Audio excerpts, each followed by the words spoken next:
Notre protagoniste meurt en tant qu'employé de bureau et se réveille dans la peau d'Alan Palacio, le troisième fils d'une maison noble déchue. La vie devrait être facile jusqu'à ce qu'il se souvienne de ce monde. C'est Psychedelia, le jeu auquel il a joué autrefois, et dans 10 ans, 5 êtres appelés les grands péchés apparaîtront. Quand ils arriveront, l'avarice, la colère, la paresse, l'orgueil et l'obsession, le royaume et le comté de Palacio tomberont. Alan n'a aucun pouvoir spécial, mais il a un avantage. Il connaît l'avenir du jeu. Il élabore donc un plan dangereux. Avant que les grands péchés ne s'éveillent, il les trouvera alors qu'ils sont encore des enfants, les sauvera de leur passé cruel et changera leur destin. 2 mois après avoir pris cette décision, il reçut son chevalier personnel, Yaban, dans son bureau. Yaban l'informe qu'il a réussi à sauver des orphelins et à les placer dans un orphelinat qu'il lui avait indiqué, et parmi eux se trouvait une fille nommée Yutia. Alan est heureux d'apprendre cette nouvelle, et cela ne fait que confirmer ses soupçons que Yaban est vraiment compétent. Yaban est perplexe, ne sachant pas s'il est complimenté ou non, car il est difficile de le dire avec son visage inexpressif. Alan est d'accord avec lui et essaie d'esquisser un sourire désespéré, mais cela ne fait qu'empirer son apparence. C'est assez difficile pour lui, car son visage d'origine était très expressif, mais il semble que ses émotions n'apparaissent pas sur son visage actuel. Néanmoins, Yaban remercie Alan pour le compliment. Apparemment, la trahison est monnaie courante dans le jeu, mais Yaban est un rare personnage de soutien de premier plan qui ne trahit pas son maître. Dès que Alan l'a trouvé, il l'a engagé sans hésitation. Yaban demande alors à Alan de confirmer que le raid visait à sauver Yutia, et il répond par l'affirmative. Yaban comprend enfin pourquoi Alan s'intéresse à Yutia, car même pour lui qui a été mercenaire pendant de nombreuses années, Yutia n'est pas une enfant ordinaire. En gros, elle était assez forte, ce qui laissait Yaban se demander pourquoi elle s'était laissée capturer si facilement. Alan demande alors à Yaban pourquoi il n'a pas amené la fille au domaine, puisque cela aurait été plus facile. Alan félicite Yaban pour son observation. Et bien qu'il semble laisser son pouvoir se perdre, la laisser à l'orphelinat fait partie du plan d'Alan.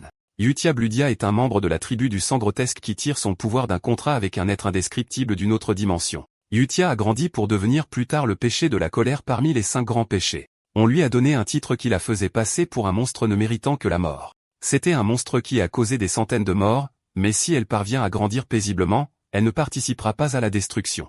Pour Alan, il a réussi à désamorcer la première mine. Et comme il ne peut pas donner sa vraie raison, il décide de donner à Yaban une fausse raison de laisser Yutia là-bas. Alan invente une raison stupide, et Yaban le croit. Alan mentionne que le moment n'est pas encore venu, et il dit à Yaban de s'assurer que personne d'autre ne sache ce qu'ils font. Il ordonne également à Yaban de fournir tout ce dont l'orphelinat a besoin. Alan tend ensuite une lettre à Yaban, lui disant de la donner à Yutia. Yaban demande si la lettre est importante, et Alan dit que c'est une lettre pour aider Yutia à s'installer. Alan pense que la lettre serait parfaite pour la calmer, car elle a subi une dure expérience humaine. Yaban est impressionné que son maître ait même écrit une lettre, et il promet de la livrer en toute sécurité. Même s'il ne sait pas si la lettre calmera Yutia, Alan pense qu'il doit d'abord essayer. Apparemment, il a dissimulé le vrai message au milieu des politesses qu'il a écrites dans la lettre. C'est quelque chose qu'il a entendu des dizaines de fois en rejouant au jeu. C'était un message apaisant de l'archevêque qui aide à calmer le péché de la colère. Cependant, ce message arrivait trop tard dans le jeu, mais Alan pense qu'envoyer le message à Yutia plus tôt devrait l'aider à la mettre sur la bonne voie. Alan n'arrive pas à croire qu'il essaie de se lier d'amitié avec un monstre, mais comme il vénère un être d'un autre monde, il pense que cela devrait fonctionner. Quand Yutia reçoit la lettre, elle prend un moment pour la lire. Et à cet instant, Yaban peut sentir l'immense pouvoir magique émanant de son corps, ce qui est assez absurde. C'est en somme une enfant étrange, totalement dépourvue d'émotions. Yutia demande alors à Yaban si c'est vraiment Alan qui a envoyé la lettre. Et tandis que la peur envahit son corps, Yaban répond par l'affirmative. Yutia dégage une aura vraiment terrifiante avant de demander à Yaban pourquoi Alan ne s'est pas montré lui-même. Yaban n'arrive pas à croire que la fille ait déjà atteint le niveau maximal à son âge, c'est pourquoi son mana peut être visualisé. Yaban dit alors à Yutia que Alan a dit que le moment n'était pas encore venu. Après avoir entendu cela, Yutia se calme enfin, et c'est aussi grâce au message caché que Alan a mis dans la lettre. Yutia sait que c'est quelque chose que seul quelqu'un digne d'être son maître peut connaître. Avec un visage joyeux et une aura écrasante, elle mentionne qu'elle comprend enfin la volonté de son maître. Pendant ce temps, Alan, dans son lit, réfléchit à la manière de s'assurer d'obtenir la prochaine personne sur la liste pour prolonger sa vie apparemment courte. Peu de temps après, Alan est dans la bibliothèque à la recherche d'indices sur le 3e péché quand Yaban se précipite pour lui dire qu'il a réussi à sauver le 2e péché qu'il avait mentionné. Même s'il a l'air complètement épuisé, Alan demande à Yaban s'il a bien traité l'enfant. Yaban l'assure qu'il a fait tout ce qu'il avait demandé après avoir sauvé l'enfant du marché aux esclaves illégales. Soudain, le bon à rien de grand frère d'Alan, Tonio, entre dans la pièce et ne perd pas de temps à utiliser Alan comme paillasson. Il exprime son choc que quelqu'un d'aussi terne que Alan ait décidé de lire des livres à la bibliothèque. Alan reste silencieux, mais cela énerve Tonio, et il crie sur Alan, lui disant de répondre quand ses aînés lui parlent. Alan n'arrive pas à croire que l'ancien propriétaire de ce corps ait réussi à survivre aussi longtemps, car Tonio cherche toujours la bagarre. Alan aurait préféré riposter, mais il est plus malin que ça. Il baisse rapidement la tête comme un esclave, disant à Tonio qu'il aimerait simplement s'excuser et quitter la bibliothèque puisque son grand frère veut l'utiliser. Tonio se moque d'Alan, disant qu'il a enfin compris sa place. Soudain, un couteau vole vers eux et manque de peu la tête de Tonio. Il s'avère que le couteau venait directement du fils aîné, Léo. Léo dit qu'il ne veut pas de raffut de si bon matin. La tension entre les deux monte immédiatement d'un cran alors qu'ils commencent à se menacer de mort. Alan s'éloigne doucement des deux en rampant, car il ne veut pas se mêler de leurs histoires. La famille n'était qu'un personnage secondaire qui se faisait éliminer très tôt. Et bien qu'ils soient une famille puissante, les deux frères bons à rien étaient toujours enfermés dans une bataille acharnée pour savoir qui allait devenir le chef de la maison. L'un est connu comme le roi de la chair, tandis que l'autre est le roi de la drogue. En gros, les deux sont les rois de la pègre, et personne qui veut vivre une vie tranquille n'oserait se frotter à eux. Alan réussit à sortir de la pièce en rampant pendant que les deux mettent tout sens dessus-dessous. Alan comprend que la meilleure chose pour lui est de vivre comme un bon à rien incompétent s'il veut vivre longtemps. Alan retourne dans sa chambre et s'allonge sur son canapé pour se reposer. D'un autre côté, Yaban se demande comment une personne d'apparence aussi incompétente que Alan est capable de découvrir des expériences humaines. Alan est quelqu'un qui a l'air vraiment frêle, qui ne peut même pas prendre soin de lui-même. Mais pour une raison quelconque, il est au courant d'affaires étrangères secrètes. Néanmoins, il considère Alan comme une personne vraiment étrange. Le dernier enfant qu'il a sauvé est considéré comme très dangereux, avec des pouvoirs capables de détruire le monde. En gros, il a été sauvé dans le royaume de Calion où se trouvait un marché aux esclaves illégales. Grâce à cela, Alan a pu sauver le deuxième péché, Deus. Après que Deus a été vendu comme esclave, il a été maltraité et passé de main en main sans fin.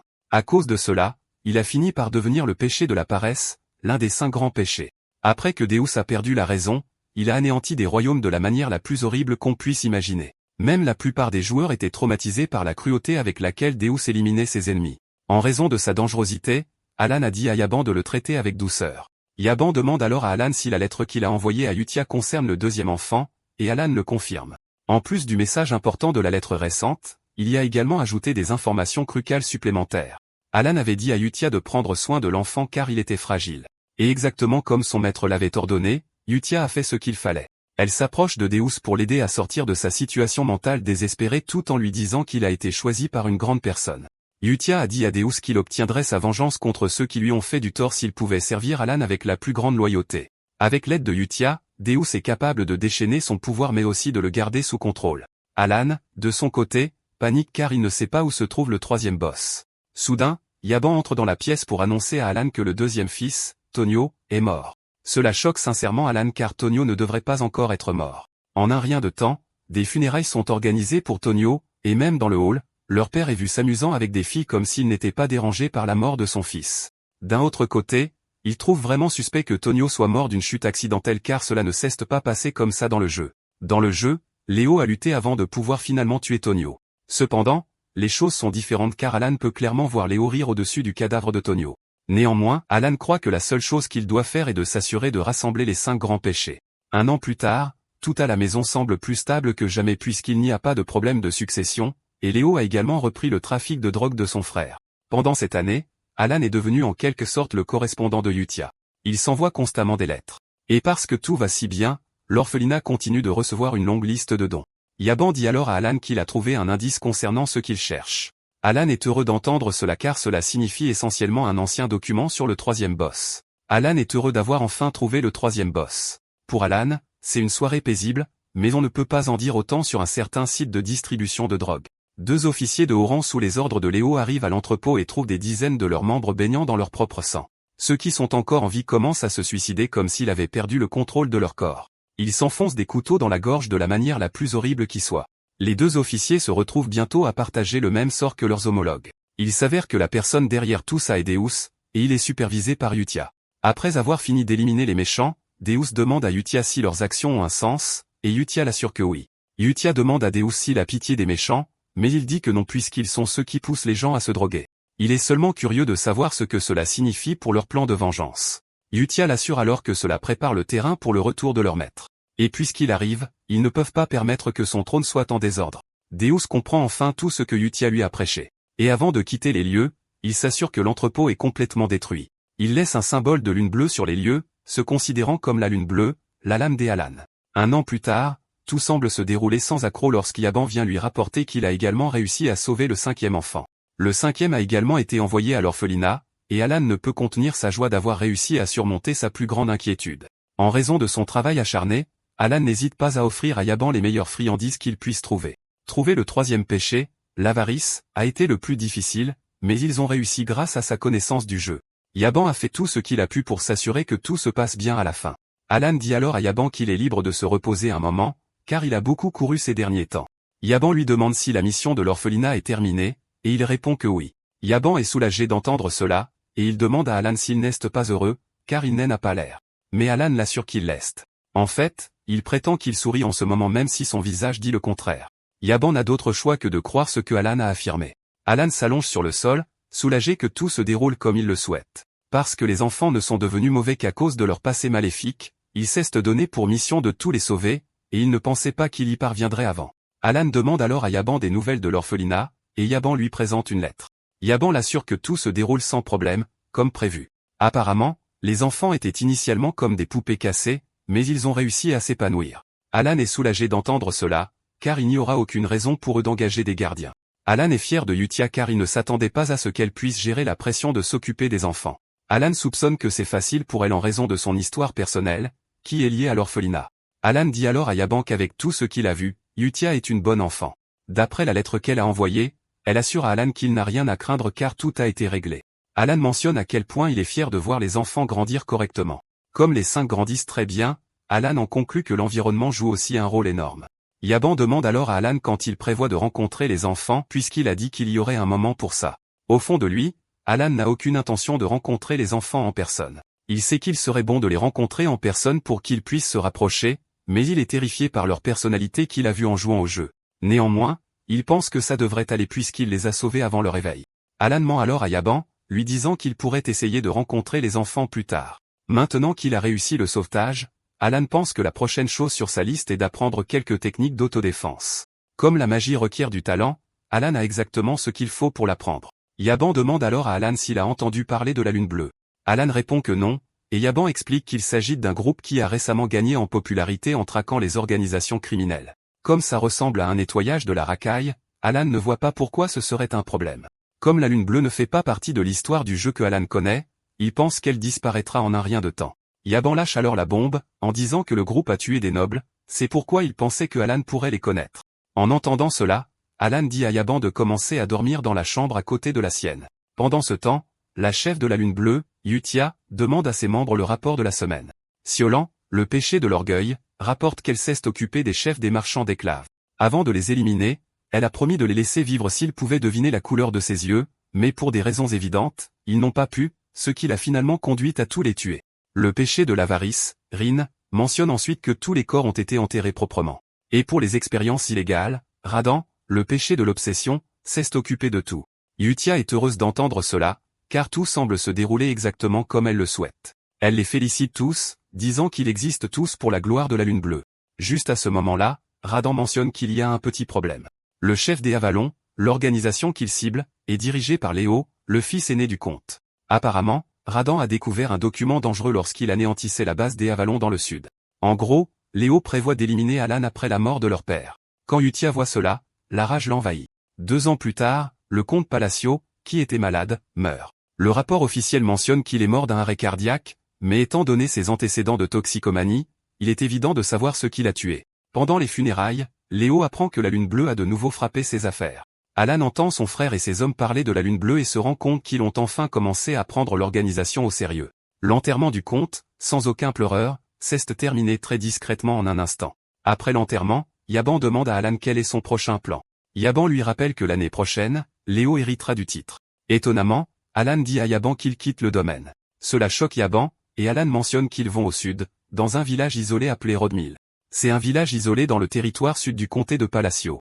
Sans perdre de temps, Alan et Yaban ont quitté le manoir, et ils s'amusaient à Rodmill jusqu'à ce qu'ils soient forcés de retourner au manoir seulement 3 jours plus tard. Quelque chose de choquant et de surprenant s'est produit, et c'est la mort du fils aîné, Léo. Alan n'arrive pas à croire qu'il soit déjà de retour au domaine en seulement 3 jours. Alan se demande pourquoi le fils aîné est mort à peine 3 jours après son départ. La cause de sa mort était un coup de lame au cœur.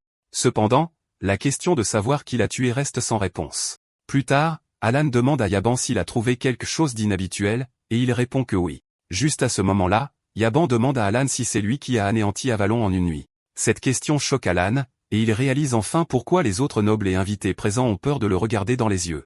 Le jour où Alan partait pour Rodmill, Yaban lui a demandé pourquoi il n'allait pas dans une ville au lieu d'un village isolé. Au fond de lui, Alan sait que le seul endroit où il peut finaliser son plan est Rodmill, c'est pourquoi il s'y dirige. Puisqu'il a sauvé les 5 grands péchés et empêché la destruction du monde, il pense que Rodmill est le bon choix car ce lieu n'a aucun lien avec l'histoire originale. De plus, il y a même une villa Palacio là-bas. C'est une maison séparée construite à l'écart de la résidence familiale principale. C'est en somme l'endroit parfait pour vivre tranquillement en tant que noble. La seule réponse qu'il donne à Yaban est qu'il y a une raison à tout. Yaban en a assez d'entendre ça et dit à Alan qu'il écarte toujours les choses d'un revers de main. Mais comme il n'arrive pas à sortir les mots de sa bouche, il décide simplement de laisser tomber. Il s'avère que Léo prévoyait déjà de le tuer.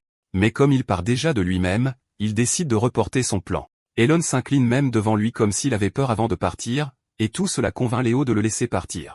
Néanmoins, il décide de dire à son assistant, Allemand, de suivre le carrosse d'Allon. Allemand demande alors à Léo s'il veut tuer Allon en lui demandant de suivre le carrosse. Allemand veut confirmer s'il veut vraiment tuer Allon. Léo est choqué d'entendre cela, car Allemand a toujours été celui qui obéit à n'importe quel ordre sans un mot de plainte.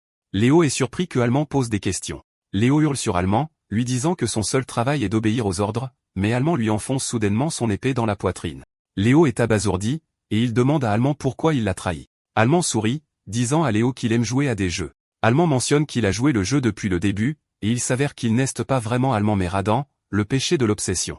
Radan dit à Léo, avant de l'achever, que personne ne touche à leur maître, la Grande Lune. Il mentionne qu'ils peuvent être limités dans l'exécution de missions, mais quand il s'agit de la sécurité de leur maître, il n'y a aucune hésitation. Radan révèle qu'il a intentionnellement attendu qu'ils disent vouloir blesser Elan avant de finalement passer à l'action pour l'éliminer. Radan dit qu'il a attendu 2 ans entiers juste pour qu'il fasse un faux pas. Alors qu'il se vide de son sang, Léo dit à Radan qu'il ne pourra pas échapper à ces hommes. Radan répond alors qu'avec ce qu'il vient de dire, il a fait de l'extinction des Avalons son objectif principal. Radan secoue la tête pour Léo, disant que la Grande Lune, Allon, lui a vraiment donné une chance de vivre, mais qu'il l'a gâchée. Comme d'habitude, Elon s'est réveillé par une belle matinée, qu'il considère comme un paradis car il peut se lever quand il veut, manger quand il veut et profiter de sa vie de noble. Elon s'amuse tellement qu'il songe à lancer une affaire de toast. Il est occupé à grignoter de la nourriture délicieuse quand Yvon entre dans la pièce pour lui dire qu'il vient de recevoir un message. La nourriture de Lon devient immédiatement amère lorsqu'il lit la lettre et découvre qu'on lui demande de retourner au domaine car son frère vient de mourir. Avec ces simples mots, son soi-disant paradis a pris fin en seulement 3 jours. En deuil, il est retourné au domaine et a remarqué que tout le monde réagissait à sa présence de manière très étrange. C'est à ce moment que Yeban lui demande quand il est devenu le cerveau capable de détruire Avalon. Allon finit par réaliser qu'il s'est retrouvé dans une sorte de simulation complètement folle. Alan demande alors à Yeban de lui expliquer comment il est devenu un cerveau. Yeban répond simplement qu'il est le seul à avoir quelque chose à gagner de ce chaos. Yeban poursuit en disant que Léo a été assassiné après leur départ du domaine, ce qui lui constitue un alibi parfait. De plus, cela le propulse finalement au rang d'héritier sans aucun rival. Yvon mentionne que depuis la disparition des Avalons, Allon n'aura plus personne pour lui causer des ennuis.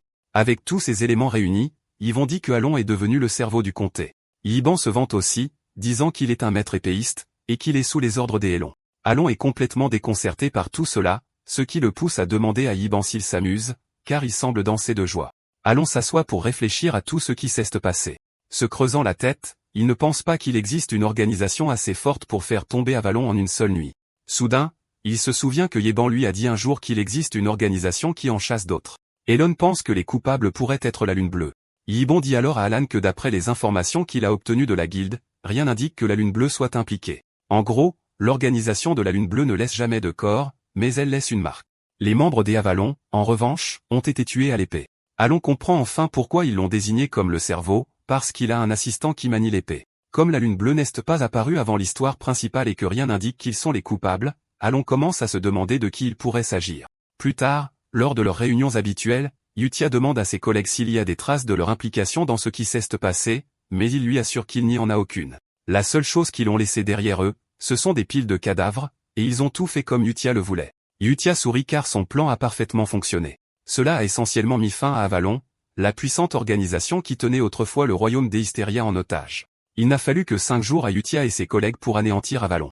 Radan dit alors à Yutia que le nettoyage n'est pas tout à fait terminé.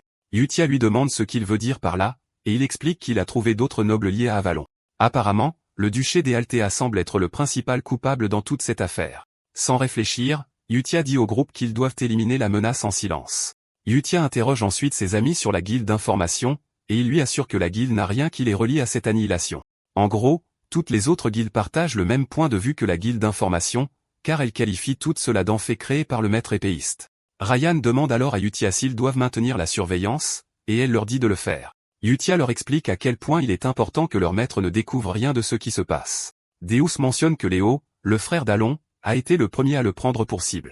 Eutia dit alors qu'ils ne peuvent pas justifier leurs actes car ils n'ont pas reçu d'ordre d'Alon. Eutia leur rappelle qu'ils sont une épée, et qu'ils ne sont pas autorisés à penser par eux-mêmes. Eutia dit que la lune bleue n'agit que sur ordre, et de plus, elle les prévient que leur maître sait tout.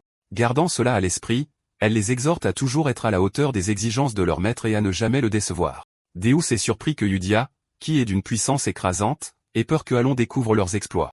Néanmoins, Deus ne peut rien dire, car tout ce qu'ils font, c'est pour Alon.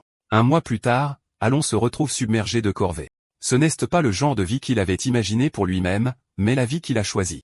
À cause de la mort de Léo, Alon cesse d'attirer une énorme vague de ressentiment. Étonnamment, la mort de Léo n'est pas censée se produire avant 6 ans. À cause de la mort soudaine de toute la famille, tout le travail est retombé sur Aelin. Pour ne rien arranger, tout le monde travaille d'arrache-pied et livre ses projets juste à temps. Elon se souvient que sous le règne de son père, ils travaillaient tous comme des forcenés.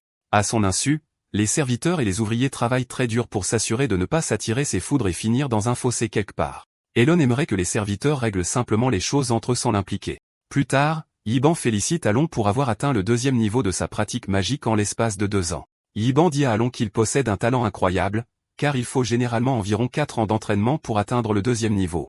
Pour éviter de se disputer avec Yiban, Alon admet qu'il est doué pour la magie. En gros, Alon mettait tout ce qu'il savait dans la défense magique parce qu'il était nerveux. La technique qu'il apprend également requiert beaucoup de contrôle magique, mais Alon ne se voit pas devenir bon à ça. Au début, Elon était excité car il pensait qu'une fois le plan terminé, il n'y aurait plus de danger. Ainsi, il pourrait étudier seul sans stress. Cependant, avec le récent besoin de sécurité, Elon a réalisé que son réservoir de mana est vraiment petit. En gros, le réservoir de mana avec lequel on est comme le physique d'un athlète, c'est fixé dès la naissance. Et en ce qui concerne le réservoir de mana d'Alon, il est plutôt petit. Il est trop petit, car même son entraînement ne peut pas compenser. Alon réfléchit à sa vie stressante lorsqu'Yiban l'informe qu'une invitation à un bal vient d'arriver. Alan est surpris d'avoir été invité à un bal, mais il n'a pas d'autre choix que d'y assister. En entrant dans la salle, Alan se plaint d'être déjà fatigué. La fête est un bal régulier pour le réseautage entre nobles, qui se tient dans la région sud du royaume des Astéria. Alon pense aussi à nouer des liens lors du bal, puisqu'il sera bientôt le comte. Alon se dit qu'avoir de bonnes relations avec d'autres nobles pourrait garantir sa sécurité à l'avenir. Alon fait son premier pas, mais tous les nobles commencent à l'éviter comme s'il était une sorte de maladie. Yiban le réconforte, lui disant de ne pas être contrarié, mais Alon n'est même pas contrarié. Alon s'attendait déjà à ce que quelque chose comme ça se produise. Alon dit à Yiban qu'il doit s'absenter. Alon se dirige vers la table des boissons tout en réfléchissant à son prochain coup, même s'il est évité pour être le mouton noir. Elon est prêt à résoudre sa situation actuelle avec les compétences sociales qu'il prétend avoir pratiquées en secret. Après avoir pris une coupe de vin, il se dirige vers une dame en lui parlant de la qualité de la boisson. Il dit à la femme qu'il aimerait prendre quelques bouteilles à emporter, et il essaie de terminer la conversation avec un sourire, mais comme prévu, son sourire est horrible. La peur envahissant le corps de la dame, elle dit à Alon qu'elle va demander à son père de s'en charger. Et avant que Alon ne puisse dire quoi que ce soit d'autre, elle s'enfuit. Alan se retrouve seul tandis que les autres invités commencent à chuchoter sur la façon dont Alan a dû menacer la pauvre dame, la forçant à s'enfuir. En fait, ils pensent que Alan est pire que ses défunts frères. Alan essaie de se voiler la face, refusant de voir que la dame a peur de lui, et il en conclut qu'elle doit être timide. Yiban s'approche pour consoler Alan, et il mentionne tous les sacrifices qu'il a fait pour essayer de s'assurer que tout se passe bien. Il finit par comprendre que le nom de Palacio est plus redoutable qu'il ne le pensait. Comme les rumeurs prétendent qu'il a fait tuer ses frères, il est automatiquement devenu la personne que tout le monde évite. Fatigué de la salle, Alon dit à Yiban qu'il a besoin de prendre l'air. Pendant ce temps, Alon est observé par une étrange femme aux cheveux roux. Alon se remémore sa vie de merde sur le balcon quand une fille étrange apparaît, demandant à lui parler. Alon est choqué que quelqu'un vienne de lui adresser la parole, et en regardant de plus près, il s'avère que c'est Loria, la 3e fille de la maison ducale Altea. Alon n'est pas totalement surpris que quelqu'un de cette maison lui parle. Alon se souvient que la famille Altea est l'une des grandes familles de méchants du jeu. Ils sont en gros les moutons noirs du Nord. Alon en déduit que quiconque choisit de lui parler n'est pas une personne ordinaire. Cependant, Alon se demande pourquoi il ne se souvient pas de la fille, car il ne pense pas l'avoir vue en jouant au jeu. À ce moment-là, Loria va droit au but, disant à Alon qu'elle a besoin de sa force car elle sera bientôt assassinée. Alon est choqué d'entendre cela, et la fille continue en disant que jusqu'à présent, elle était sous la protection de son père car elle est la fille de sa maîtresse. Cependant, son père est tombé malade, et elle craint que ses sœurs ne l'éliminent. Alon réalise enfin qu'il s'agit d'une question de survie, puis il comprend qu'il ne se souvient pas d'elle car elle est morte avant le début de l'histoire principale du jeu. Loria continue en suppliant Alon de l'aider, et Alon lui répond qu'il ne l'aidera pas. Loria poursuit en disant qu'elle ne demande pas son aide gratuitement. Loria promet à Alon la moitié du duché s'il peut l'aider. Alon l'ignore en disant qu'il s'en va. Alon admet que Loria est dans une situation difficile, mais en même temps, il se mettrait lui-même en danger s'il l'aidait. Même s'il voulait l'aider, Alon sait qu'il ne peut pas car, contrairement à la rumeur, il n'est qu'un type sans talent. Alors qu'il est sur le point de franchir la porte, la conscience d'Alon l'arrête, et il se retourne pour parler à Loria. Il lui dit que quelque chose de bien lui arrivera, et au fond de lui, il espère qu'elle rencontrera vraiment quelqu'un qui pourra l'aider. Pendant ce temps, les péchés qui observent Elan ont remarqué que Loria l'a approché, et ils en déduisent que la meilleure option est d'informer Utia avant d'agir. Rin dit alors à Deus qu'il n'aura peut-être pas besoin de rapporter la situation car Loria est la seule Altea qui n'est pas affiliée à leurs mauvaises actions. Cela l'exclut donc d'être une cible pour Radan. Deus convient que cela facilite les choses, car on s'occupera des autres Altea. Ryan mentionne que Utia leur a dit de s'assurer que tout flux d'informations est coupé pour que l'incite des Avalon n'atteigne jamais Elan. Elan marche seul dans le couloir lorsqu'il est soudainement approché par la Dame Rousse. Elan est d'abord confus, ne sachant pas si c'est lui qu'on salue ou quelqu'un d'autre. Elan répond nerveusement aux salutations. Et avec la façon de marcher et l'aura de la fille, Elan peut voir que c'est une personne louche. Alon essaie de se souvenir de qui elle est, car il a certainement vu son visage dans le jeu. De plus, il se dit que quiconque lui parle n'est pas normal. Alon se souvient enfin de son nom, Kalia Zenonia, et il s'approche d'elle pour la saluer. Kalia est choquée de voir que Alon sait réellement qui elle est. Alon dit à la dame qu'il la connaît car elle est une personne assez célèbre. Apparemment, il y a 3 grandes maisons dans le royaume des Astéria. La maison du Nord est la maison Altea.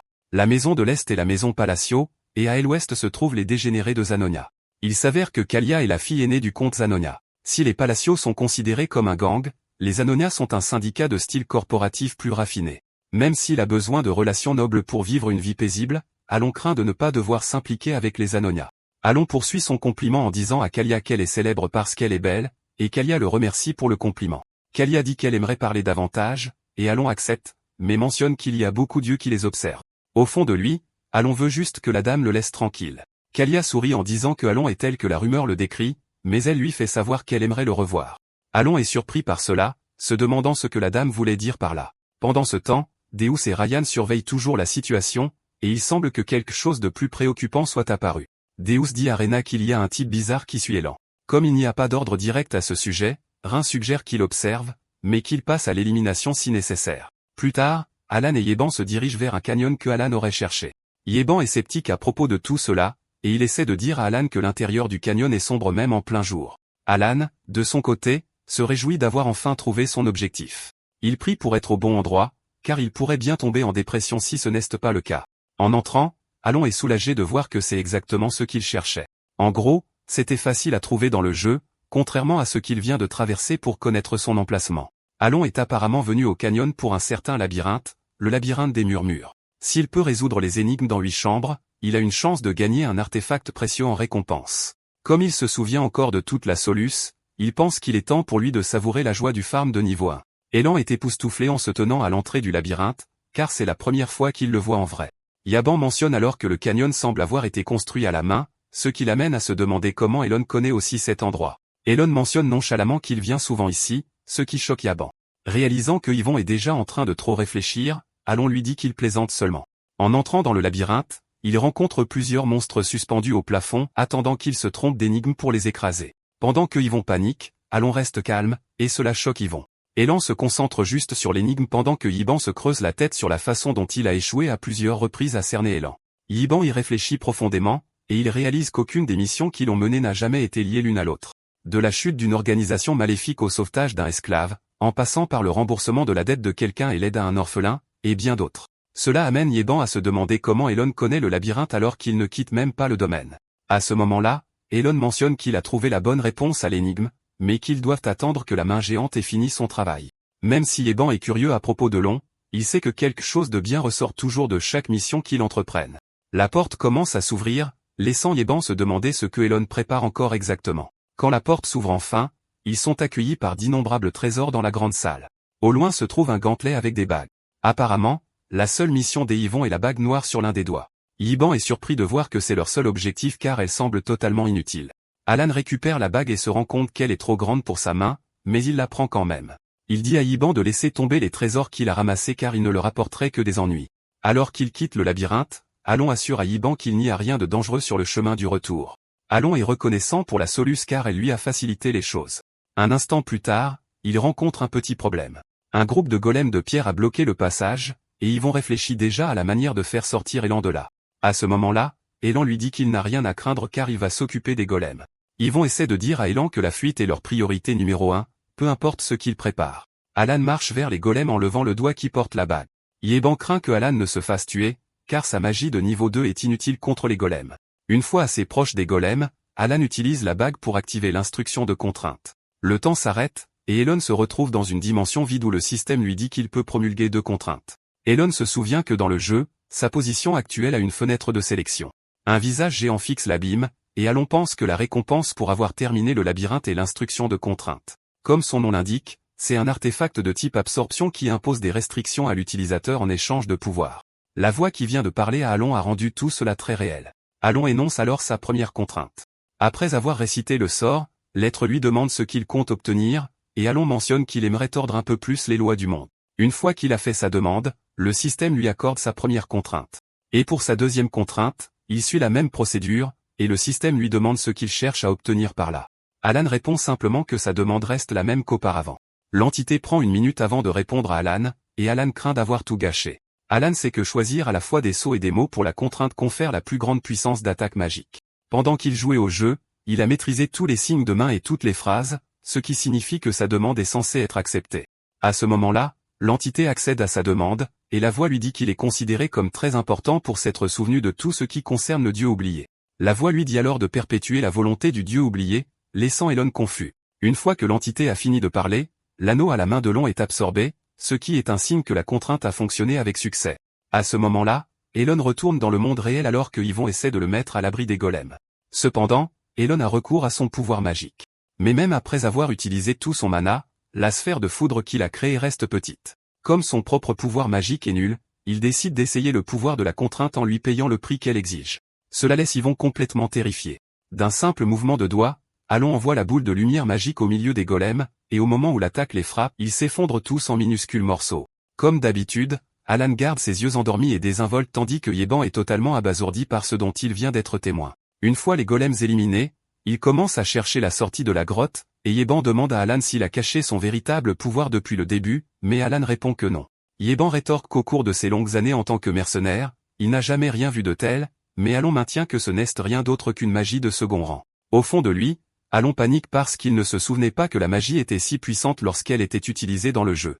Alon se souvient que dans le jeu, un sort peut être renforcé par l'utilisation d'une incantation, et ce qu'il vient de faire, c'est d'augmenter la puissance 5 fois plus que la normale avec le nombre d'incantations qu'il a utilisées. En faisant cela, il a pu acquérir quelque chose de totalement différent, un pouvoir plus grand d'une magnitude supérieure.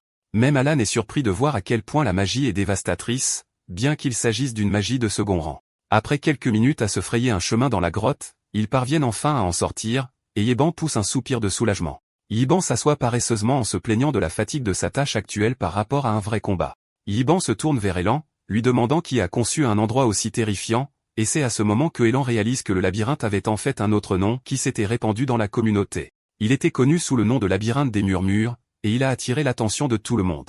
Alon a profité de l'occasion pour dire à Yaban qu'il avait été créé par un type nommé Paléon. Quand Alon a réalisé que Yaban était sur le point de poser plus de questions sur le labyrinthe, il l'a relevé, lui disant qu'il était temps pour eux de partir. Alon dit à Yaban qu'il a encore quelque chose à faire à leur retour, et son éthique de travail impressionne Yaban. En parlant de magie, Alan sait qu'un saut correspondant à l'élément d'un sort augmente sa puissance, et c'était la règle de base dans le jeu. Cependant, les choses étaient un peu différentes dans la vie réelle car les visuels restaient les mêmes tandis que les statistiques d'attaque augmentaient. Le saut modifiait fondamentalement le sort lui-même, et Alon commence à se demander si son contrôle du mana est devenu si bon qu'il a pu percevoir les changements dans le fonctionnement des choses. Comme il n'est pas sûr, il décide qu'il devra tester sa théorie une fois que son mana se sera régénéré. Néanmoins, il est content que tout se soit plutôt bien passé.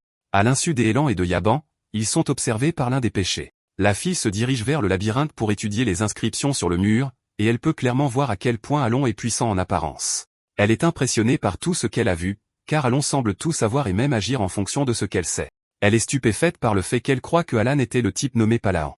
De plus, elle est encore plus intéressée par le fait que l'incantation utilisée par Alan n'était pas consignée dans les livres présents dans l'ancienne bibliothèque. Tout cela combiné fait que sa vénération pour Alan atteint un niveau encore plus élevé qu'auparavant, et elle arrive finalement à la conclusion que tout ce que Yutia a dit était vrai.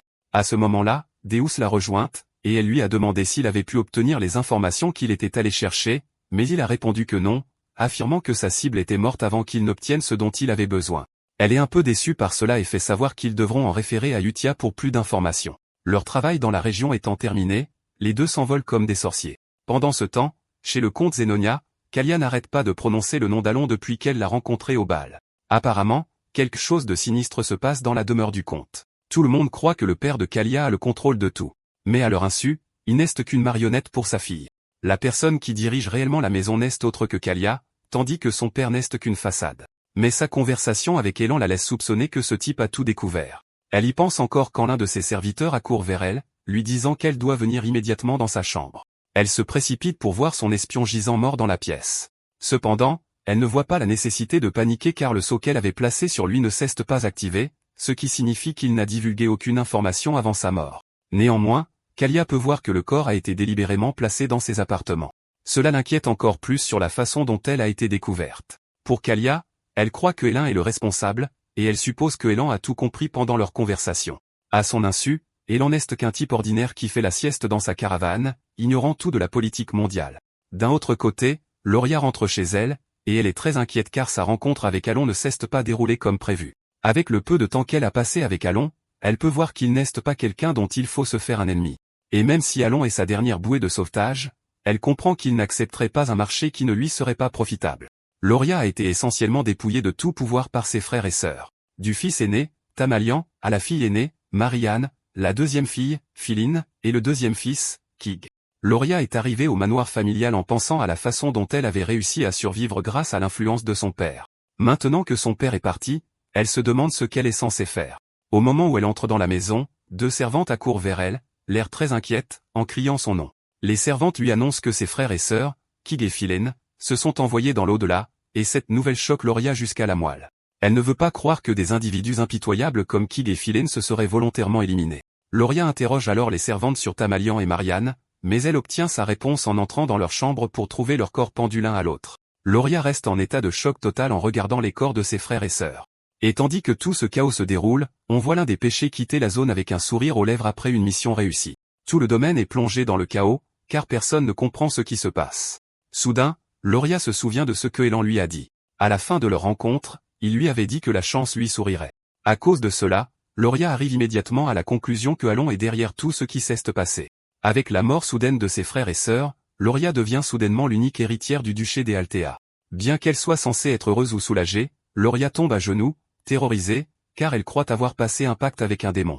Néanmoins, elle arrive à la courageuse conclusion qu'il n'y a pas de retour en arrière possible, car elle a vu de ses propres yeux ce qui arrive aux gens qui trahissent Elan. Loria s'endurcit en se disant qu'elle n'a qu'à avancer sur le chemin qu'elle a choisi. 2 mois plus tard, Elan est dans son bureau quand l'un des serviteurs se présente avec un cadeau apparent du duché des Altea. Elan ouvre la boîte, et il est stupéfait en voyant une belle bouteille de vin. Yvon lui dit que le vin est assez spécial car chaque bouteille coûte plusieurs milliers de pièces d'or, c'est pourquoi il est rare. Accompagnant la bouteille de vin, il y a une note manuscrite de Loria Altea elle-même. Alan est surpris en voyant cela et commence à se demander pourquoi Loria lui enverrait un cadeau aussi cher. Il est obligé de demander au serviteur si le cadeau est vraiment pour lui car il ne voit aucune raison pour laquelle Loria voudrait l'honorer. Le serviteur assure à Alan que le cadeau est pour lui car Loria l'a personnellement préparé et a ordonné qu'il soit livré en main propre. Au moment où le serviteur appelle Loria la duchesse, Alan réalise soudain que quelque chose cloche. C'est à ce moment qu'il réalise que la plus jeune enfant de la maison, Loria, est devenue d'une manière ou d'une autre la duchesse des Altea. Au domaine des Altea, Loria essaie de s'adapter à sa nouvelle position de duchesse. Elle se retrouve assise dans le bureau du duc, une zone qui lui était interdite par le passé. Bien que tout le scénario entourant la mort de ses frères et sœurs soit discutable, elle a évité toute suspicion car elle avait un bon alibi, le bal. Même si son organisation secrète avait été anéantie par ses frères et sœurs, et qu'au moment de son retour au manoir, elle n'était plus personne. Tout a changé pour elle avec l'ingérence présumée d'Alon. Cela amène Loria à se demander jusqu'où Alon anticipe les choses. Il s'avère qu'elle a unifié toutes les organisations sous Altea, mais elle n'est pas assez naïve pour penser qu'elle peut affronter le pouvoir supérieur d'Alon. Ainsi, Loria suppose que Alon veut encore autre chose d'elle, et elle croit que c'est le réseau clandestin des Altea. Même si elle est arrivée à ces conclusions, elle pense qu'elle doit juste se concentrer sur le présent en attendant que Alan la contacte. Avec un grand sourire, elle se demande si Alan a aimé le vin qu'elle lui a envoyé.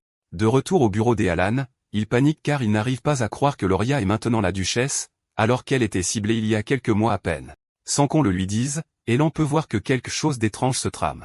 Quelques mois plus tard, soit 5 ans avant le début de l'histoire, Yaban s'adresse à lui avec le titre de comte. C'est une surprise pour Elan, et Yaban lui rappelle que c'est bientôt le nouvel an, et que sa succession pour devenir comte est déjà proche. Elan est totalement abasourdi car il ne s'était jamais imaginé devenir comte dans le plan qu'il avait élaboré pour lui-même.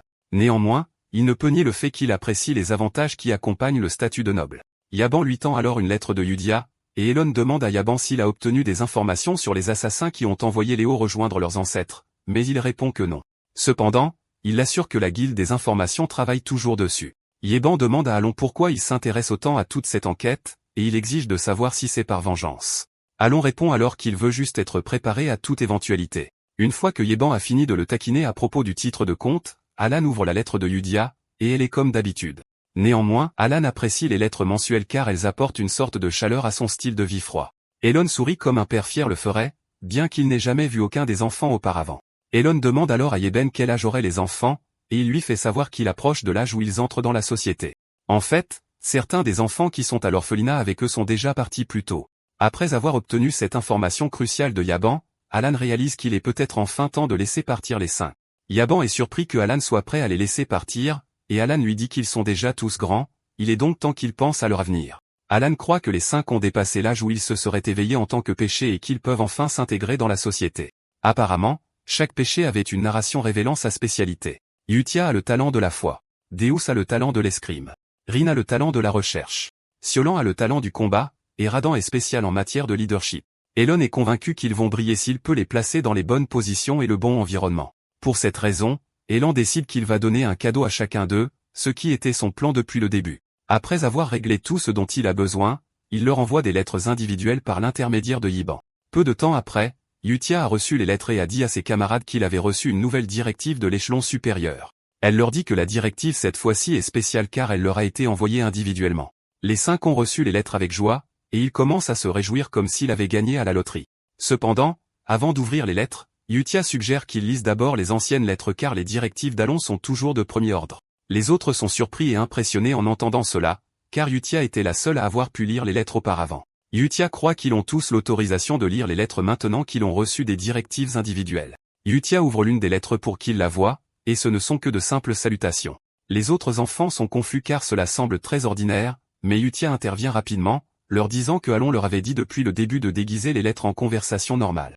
Yutia leur montre alors ce qu'elle prétend être la première directive après les premières lettres de salutation. À l'intérieur de la lettre, Alon leur racontait comment son deuxième frère l'utilisait comme une chaise, et Yutia leur dit que ce n'est rien d'autre qu'un ordre d'élimination pour eux. Elle souligne également la partie où Alon lui a apparemment confié l'organisation de la Lune Bleue. Yutia dit alors à ses camarades qu'ils doivent lire les lettres exactement comme elle l'a fait afin de bien comprendre les directives et de pouvoir accomplir leur mission efficacement. Deus intervient alors, demandant s'il ne vaudrait pas mieux qu'il rende visite à Alon en personne s'il essaie d'éviter toute fuite d'informations. Yutia répond alors d'un visage et d'une voix sévère, disant à Deus que leur mission est d'obéir. Cela donne des frissons à Deus, et il répond qu'il est pleinement conscient de ce qui est en jeu. Maintenant que c'est réglé, Rina suggère qu'il lise la nouvelle directive. En ouvrant la lettre, Deus réalise qu'il est envoyé à Caliban, la terre des chevaliers. Rin, de son côté, doit se rendre à Colonie, qui est essentiellement un désert. Les deux autres vérifient également leurs lettres, et ils sont envoyés à Raxus et Lartania, tandis que Yutia a l'ordre de se rendre au Saint Royaume de Rosario.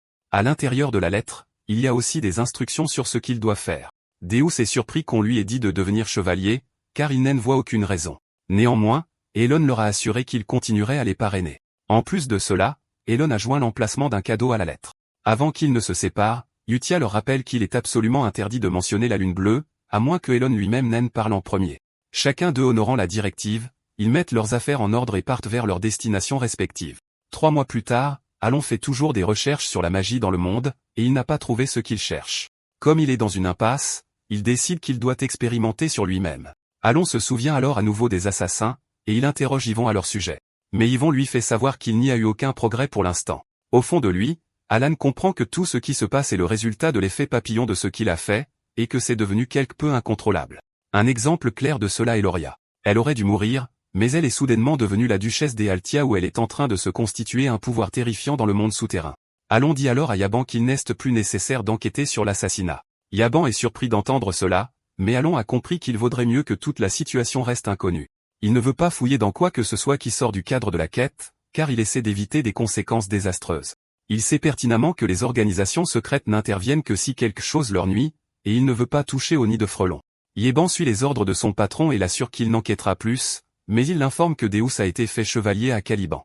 Alon accueille la nouvelle avec une grande joie car c'est quelque chose qui mérite d'être célébré. À peine 3 mois plus tard, Yaban informe Alon que Deus a créé un ordre de chevaliers. Cela choque Elon car créer un ordre de chevaliers signifie que Deus est de niveau expert ou supérieur, bien qu'il n'ait même pas été fait chevalier depuis longtemps. Yaban est d'accord avec Elon, disant que Deus est vraiment un talent exceptionnel car Caliban est connu pour être strict en ce qui concerne sa chevalerie. 6 mois plus tard, soit 1 an après que les 5 péchés sont devenus indépendants, Elan est devenu pleinement comte. Elan est dans son bureau quand Yaban entre, et comme d'habitude, il a des nouvelles pour lui. Yaban révèle que Deus est devenu l'une des 5 épées de Caliban, un maître chevalier. Cette nouvelle provoque un frisson dans le dos d'Alon, lui faisant lâcher le livre qu'il tenait. La sueur coula sur son visage alors qu'il demandait à Yaban de confirmer s'il avait bien entendu. C'est parce que seuls les maîtres d'épée peuvent devenir un maître chevalier. Dans le jeu, un maître d'épée est un être très puissant qui a surpassé la lame d'Aura, ce qui l'amène à éveiller une capacité unique appelée dérivation. Alon demande alors à Yaban si Deus est un maître d'épée, mais Yaban dit que ce n'est pas encore définitif puisqu'il n'a pas encore créé de dérivation. Néanmoins, le pays a tout de même décidé de lui accorder le titre de maître chevalier parce qu'il a battu la 4e épée. De plus, Caliban avait perdu un maître chevalier face aux barbares du Nord, car ils étaient en guerre depuis plus d'une décennie. Yaban mentionne qu'il faut au moins 15 ans pour comprendre et maîtriser le mana, et que la dérivation peut prendre des décennies. Reinhardt, qui est la première épée, est devenu le plus jeune maître chevalier à l'âge de 32 ans. Alon peut témoigner de la force de Reinhardt, mais même avec sa force, il lui a fallu plus de 20 ans pour atteindre son apogée. Cependant, Alon est stupéfait par le fait que Deus ait atteint le niveau de maître chevalier en seulement 1 an, alors qu'il ne connaissait même pas l'escrime au départ. Comme la dérivation est la seule chose qui manque, Alon croit que Deus a ce qu'il faut pour surpasser même Reinhardt en tant que maître d'épée. Soudain, Alon commence à penser aux avantages qu'il pourrait tirer en élevant les enfants de la bonne manière, mais il chasse rapidement cette pensée de son esprit. Il a réalisé qu'il devrait être reconnaissant que les 5 ne se soient pas éveillés en tant que les 5 péchés pour apporter la destruction au royaume. Elon arrive finalement à la conclusion rapide que le bien-être des enfants est la chose principale sur laquelle il doit se concentrer. Pendant ce temps, dans la région centrale de la capitale de Caliban, Kurdam, se trouve un quartier résidentiel de la haute noblesse où réside l'ordre des chevaliers. Debout près de la fenêtre, contemplant la vue magnifique sur la ville, se trouve Deus, qui est maintenant le capitaine des chevaliers de l'éclipse et le plus jeune maître chevalier. Deus esquisse un beau sourire lorsque sa sœur lui fait signe de l'extérieur du bâtiment. Deus se souvient comment tout s'est déroulé jusqu'à ce moment précis. Il se souvient avoir tout perdu à cause des méchants connus sous le nom des Noirs. À cause de cela, il a été envahi par la rage et la haine. Il s'est retrouvé enfermé, et bien qu'il ait été sauvé par Elan, il ne pensait pas que c'était une raison suffisante pour lui être loyal. Il n'était loyal qu'à la promesse de venger ce qu'il avait perdu, et à cause de cela, il est devenu membre de la Lune Bleue. Deus a commencé à travailler comme agent et à entreprendre des missions dangereuses sans se soucier de sa propre sécurité. Pendant des années, il a participé à des missions qui le rapprochaient un peu plus des Noirs. Après des années de service, il a enfin reçu sa première directive personnelle, et à l'intérieur de la lettre se trouvait une instruction lui indiquant qu'un cadeau se trouvait dans une petite auberge au sud de Caliban. Même si Deus n'a jamais été du genre à s'enthousiasmer pour les cadeaux, il a quand même décidé d'aller voir. Deus entra dans l'auberge, et ses yeux s'écarquillèrent de choc en voyant ce qui se trouvait à l'intérieur. Le cadeau que Elan lui avait préparé était la famille qu'il croyait avoir perdue à jamais. C'était sa sœur, debout dans l'auberge, et Deus se précipita pour la serrer fort dans ses bras, des larmes coulant sur son visage. Deus avait cru que sa sœur, Chili, était morte, mais elle était là, debout devant lui. Deus demande à Chili ce qui s'est passé après leur séparation, et elle explique qu'elle a été maintenue à l'isolement par les méchants en attendant son tour d'être tuée. Au cours de cela, elle s'est échappée mais a été rattrapée plus tard et vendue à des marchands d'esclaves. Le destin a voulu que Yaban apparaisse et la sauve. Et depuis lors, elle profite des mains bienveillantes d'Alan. Shelley a montré à son frère une lettre que Alan lui avait envoyée, l'assurant qu'elle était en sécurité en y engageant le nom de sa famille. Shelley fait savoir à son frère qu'elle est reconnaissante pour tout ce que Alan a fait. Quand Deus a vu cela, il a été extrêmement stupéfait, car non seulement Alan avait protégé sa sœur, mais il avait même mis le nom de sa famille en jeu pour elle. Deus était abasourdi et incrédule quant à la façon dont Alan connaissait sa famille, alors qu'il ne lui en avait jamais parlé. Même Utia ne connaissait pas tous les détails de ce qui s'était passé, mais Alan avait réussi à tout gérer. Cela convainc Deus que Alan sait pratiquement tout, et c'est à ce moment que Deus décide enfin de soumettre la totalité de sa loyauté à Elon. Maintenant que sa sœur se tient devant lui, Deus est heureux que Elon ait pardonné sa folie d'avoir remis en question sa suprématie. Le seul objectif de Deus était la vengeance, mais le cadeau de retrouver sa sœur était incomparable. Et à cause de cela, il est devenu plus qu'un fanatique. En fait, il s'est donné pour mission de vie de rembourser la gentillesse des Alan. L'objectif de Deus est d'atteindre le plus haut échelon à Caliban et de devenir un maître chevalier afin de créer une garde d'élite composée des meilleurs épéistes, et ce rêve est déjà en train de se réaliser. Deus est déterminé à affronter n'importe quelle épreuve jusqu'au jour où il pourra rembourser sa dette envers Alan. D'ici là, Deus est prêt à faire ses preuves au-delà de ce que l'on attend de lui. Dans le cadre de son entreprise, lui et les chevaliers de l'Éclipse partent bientôt en expédition pour combattre les barbares. Pendant ce temps, Alon ressent un semblant de paix, et il pense que c'est parce que les enfants ont tous grandi. En même temps, Alon s'est consacré à la recherche depuis son retour du labyrinthe. À ce stade, il est parvenu à une conclusion sur ses résultats de recherche actuels.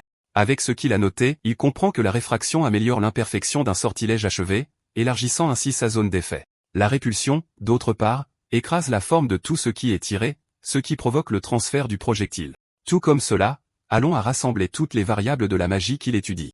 Il a également compris qu'il ne peut utiliser la magie qu'une fois par jour, grâce à son petit noyau de mana. Néanmoins, Alon a conclu que la magie est amusante, même s'il pensait au départ qu'elle ne servait qu'à l'autodéfense. Comme il est en recherche depuis 2 mois, il décide enfin de tester les résultats. Alon se ressaisit et commence à lancer les sorts nécessaires dans l'ordre où il les a analysés. De la fixation à la compression, puis à l'effondrement, il est capable de produire un puissant sort d'attaque lumineux qui semble absolument terrifiant. Alon est stupéfait parce que tout a bien fonctionné, et il réalise enfin que l'ordre des phrases est également très important. Il regarde encore la magnifique création devant lui quand il entend une voix étrange derrière lui exprimer son choc. Alon se retourne pour voir Kalia et son mage à côté d'elle, et ils sont tous les deux terrifiés par ce qui leur fait face, qu'il appelle la magie originelle. Alon est choqué quand il voit Kalia se tenir derrière lui, se demandant pourquoi cette dame est là. Le mage qui l'accompagne hurle d'horreur car la magie originelle est quelque chose que seul un mage du 7e cercle peut maîtriser ou même atteindre. Quand Alon entend cela, il est confus et commence à se demander si un mage minable de bas niveau comme lui est déjà considéré comme un mage du 7e cercle. Plus tard, Kalia et son mage sont assis dans le salon de réception, attendant que Alon apparaisse. Kalia semble totalement troublée après ce dont elle a été témoin quelques minutes plus tôt. La raison pour laquelle elle est venue sur le territoire d'Alon en premier lieu était pour confirmer l'étendue des connaissances d'Alon. Elle voulait aussi connaître la capacité de l'organisation qui soutenait Alon.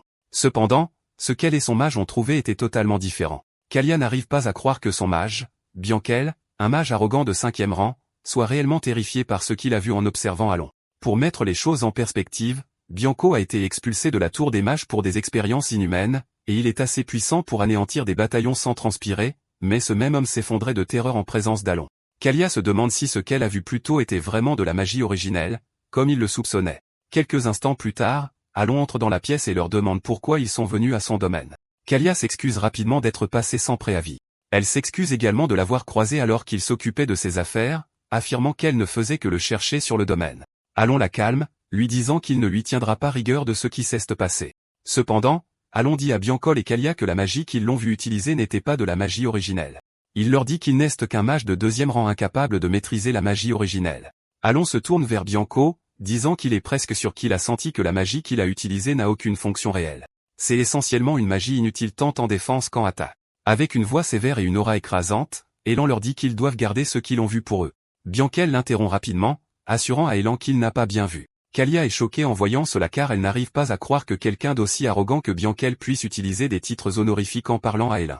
Alon est heureux qu'il ait réglé le malentendu, et il leur demande pourquoi ils sont venus le voir. Kalia révèle alors qu'il était seulement dans le coin et qu'ils ont pensé que ce serait bien de lui présenter leur respect, ce qui signifie qu'ils n'ont rien d'important à discuter avec Alon.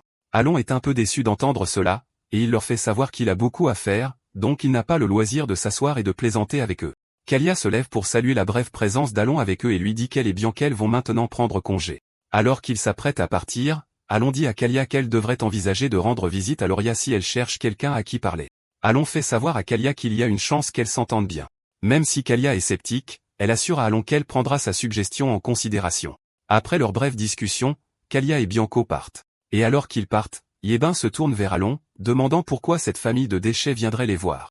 Alon répond qu'il n'a en fait aucune idée de ce que les Xenonia leur veulent. Alon s'inquiète que les choses tournent mal si la rumeur se répand qu'il a utilisé la magie originelle. Il pourrait tout aussi bien voir des gens ivres de pouvoir lui courir après, puisqu'ils sont dans un monde fantastique.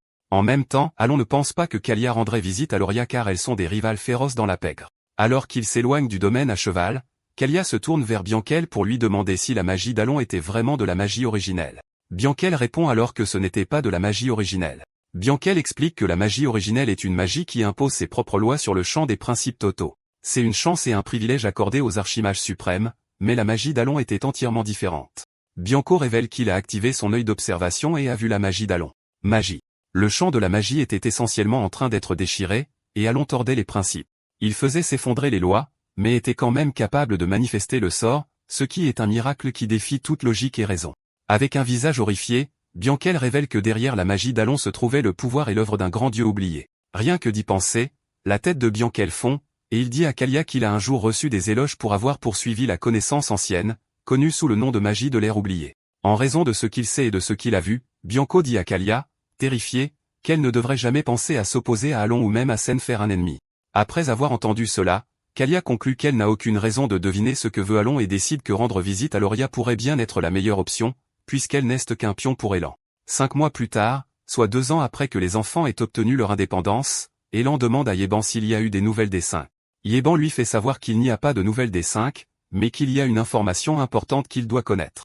Il s'avère que le comté de Zanonia et le duché des Altia ont formé une alliance, et cette nouvelle choque Elan. Il ne veut pas croire que les deux piliers de la pègre se sont unis. Il se prend la tête de frustration, car il a réussi à échapper à une calamité des 5 péchés, mais le monde est sur le point de périr à cause de l'alliance de la pègre. Il finit par réaliser bêtement que Kalia a dû suivre son conseil l'autre jour. Réalisant qu'il a peut-être fait une erreur, Alon essaie de se leurrer en se disant que l'alliance entre les deux ne fonctionnerait certainement pas car elles ont des caractères totalement différents. Néanmoins, il se dit qu'il doit se préparer au cas où. Alon s'assoit alors pour écrire une lettre à Kalia afin d'essayer de paraître amical avec elle au cas où les choses tourneraient mal. Il envoie Yeban livrer personnellement le message, et Yeban l'assure qu'il fera comme demandé tout en l'assurant qu'il cherchera également où se trouvent les enfants. Après le départ de Yeban, Alan commence à se demander ce que font Radan et Siolan car ils sont les seuls des 5 à ne pas avoir donné de nouvelles. Alan craint que Xialan ne soit morte, mais en même temps, il pense qu'elle aurait dû atteindre le niveau d'une guerrière si elle a trouvé le cadeau qu'il lui a laissé.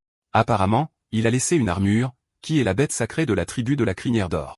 Lorsque l'armure est portée, elle offre une chance de coup critique de 20. Alan est convaincu que Xialan devrait bien se porter car il lui a même laissé une source de financement, et la terre où il l'a envoyée est un endroit où le pouvoir peut être conquis par la force.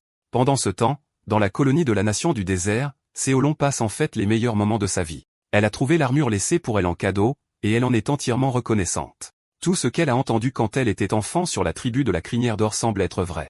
Elle avait entendu parler de l'héritage, transmis depuis des centaines d'années, qui confère pouvoir et autorité divine. Xiolon a obtenu l'héritage, et elle a affronté toutes les épreuves et les défis présentés par celui-ci.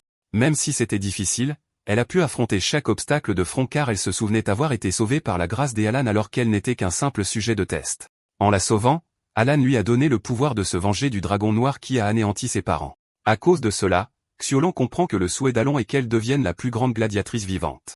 De plus, on attend d'elle qu'elle rassemble la tribu dispersée de la crinière d'or et lui redonne sa gloire avec le pouvoir qui lui a été donné. Excitée par tout ce qu'elle a traversé, Séolon est enfin prête à faire ce qui est nécessaire pour Alon, son sauveur, et les hommes bêtes, tout en s'assurant d'éliminer son ennemi juré, le dragon noir. Plus tard, Yeban dit à Alon qu'il a des informations sur Séolon. Apparemment, on lui a donné un nom, l'éclair doré, en raison de sa façon d'opérer dans la colonie. Alon est heureux d'apprendre que Xiolon se porte bien. Alon demande alors des nouvelles de Radan, mais Yeban dit qu'il y a quelques informations sur lui, bien qu'il ne soit pas tout à fait sûr de leur fiabilité. Soudain, Alon se tourne vers Yaban, lui demandant pourquoi ils paraissent alors qu'il est censé être occupé. Yaban est confus en entendant cela car il a pratiquement terminé tout ce que Elin lui a ordonné de faire. Alon l'interrompt alors en disant qu'ils doivent se préparer tôt car il faut environ un mois juste pour se rendre à la tour de magie, mais c'est une nouvelle pour Elan. Elan fait l'idiot, demandant à Yvon s'il ne le lui a pas mentionné. Yvon refuse de discuter avec lui car il est déjà habitué à sa façon de faire. Yvon mentionne alors qu'il ne faut que quelques semaines pour atteindre la tour de magie verte, mais Elan le corrige, disant qu'ils vont à la tour de magie bleue.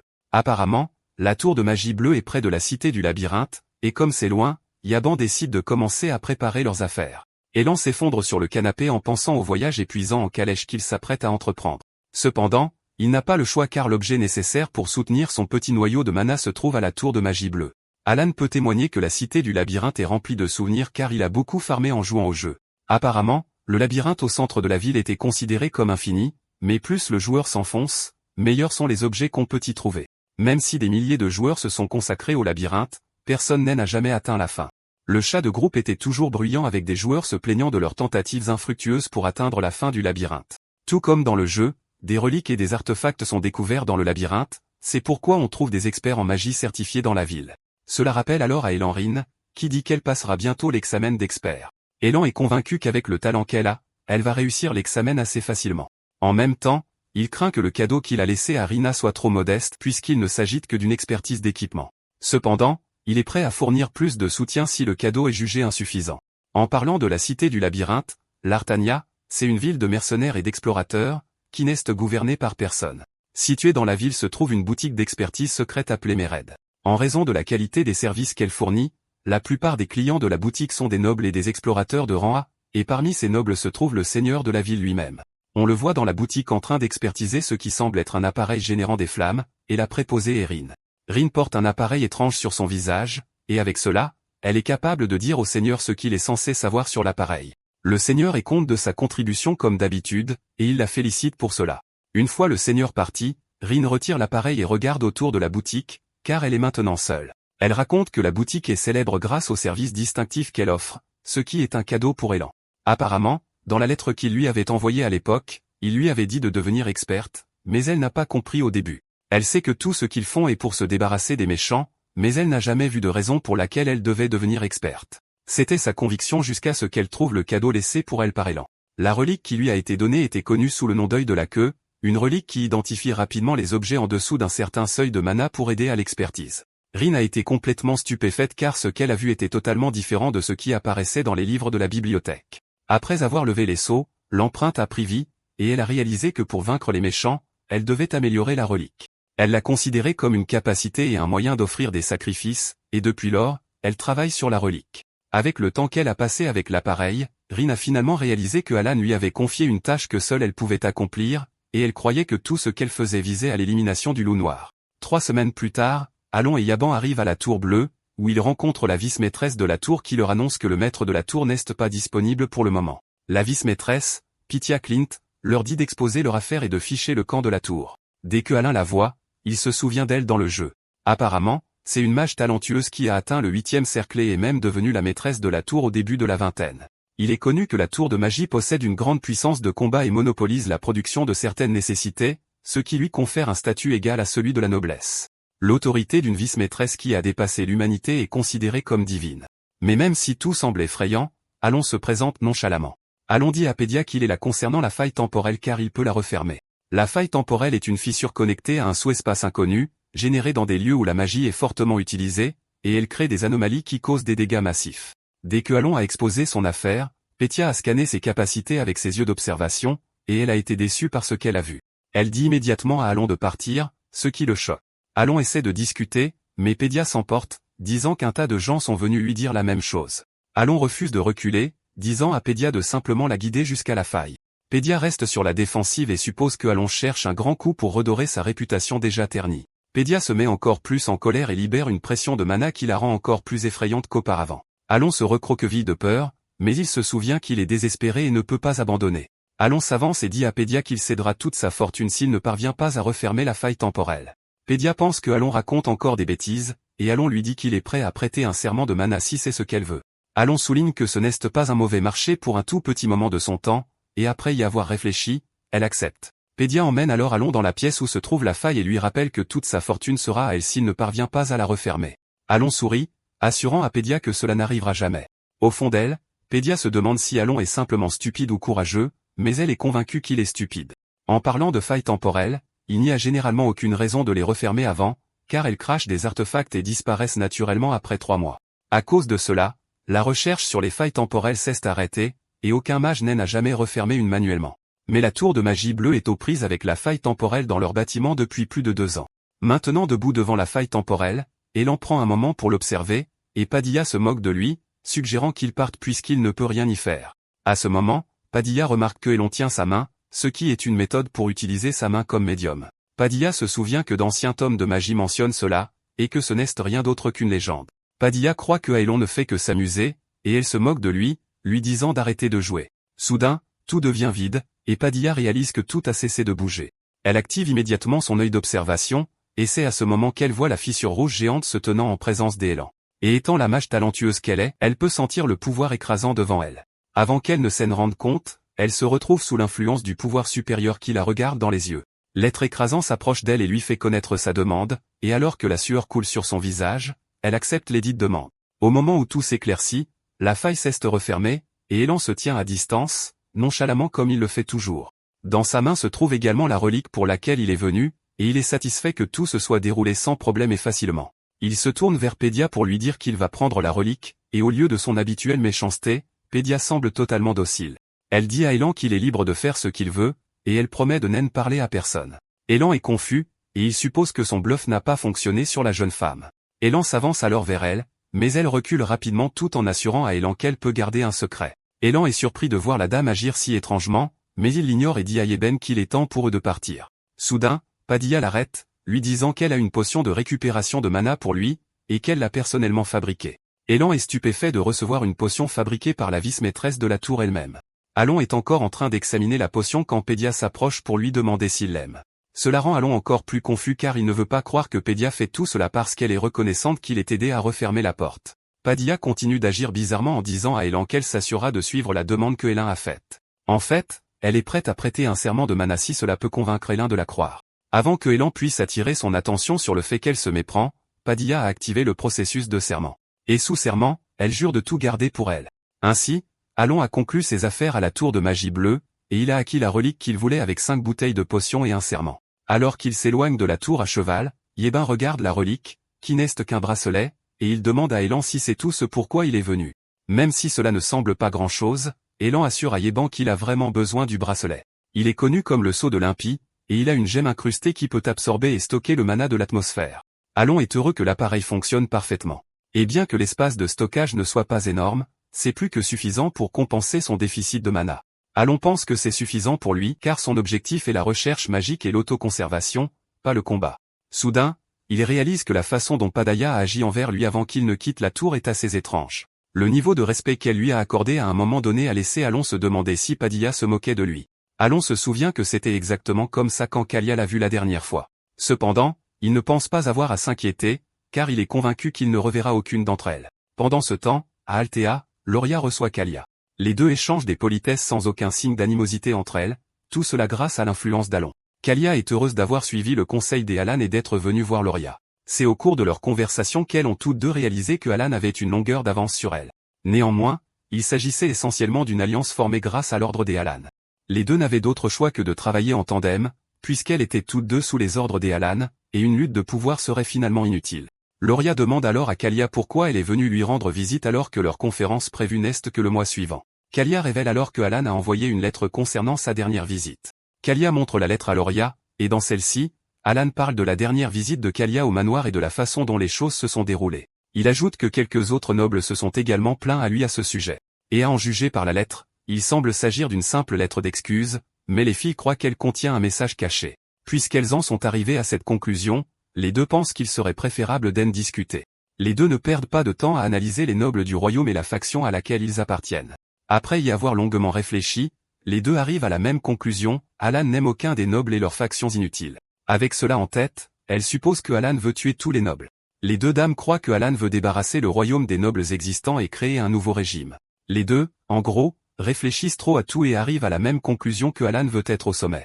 Comme elles sont impatientes de l'aider, elles commencent à discuter de leur plan. Pendant ce temps, à la tour de magie bleue, le maître de la tour est arrivé et exige de connaître tous les détails entourant la visite des Alan.